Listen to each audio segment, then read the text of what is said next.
Emil, endið að fara í 8 leiki í Ólafsvík. Hvernig fannst þér þessi leikur spilast þér þínum mönnum? Mér finnst ég bara alltaf soft, bara þeir kom, ég veit ekki hvað við heldum, hvort að við heldum að þeir ætlu bara að gefast upp og ekki koma brjálæðir í þennan leik sko. Ég veit ekki alveg svona, fannst við koma svo kærleysir gegnum þetta. En við vorum látið að íta okkur úr öllu og mér finnst það bara alltaf soft. Og þeir bara voru grimmari, mun grimmari við bara í bara bæði vörn og sókn.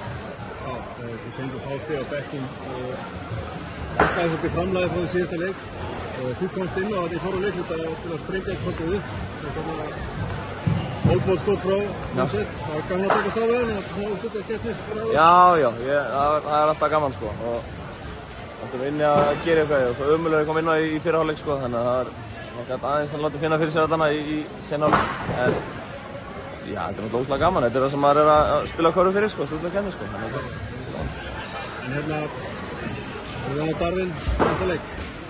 Já, vonandi, hann er alltaf bara svona, hvað segir maður, day to day. Við erum bara tekið staða með hverju degi sko, við veitum í raun ekkert hvort það sé að spila ekki sko. Það var bara ekki fyrir í morgun að við sem hann er ekki að spila hann leik. Og hann verður, já, bara vonandi komið bara og við erum fullið í næsta leik. Takk, ángifið. Já, takk.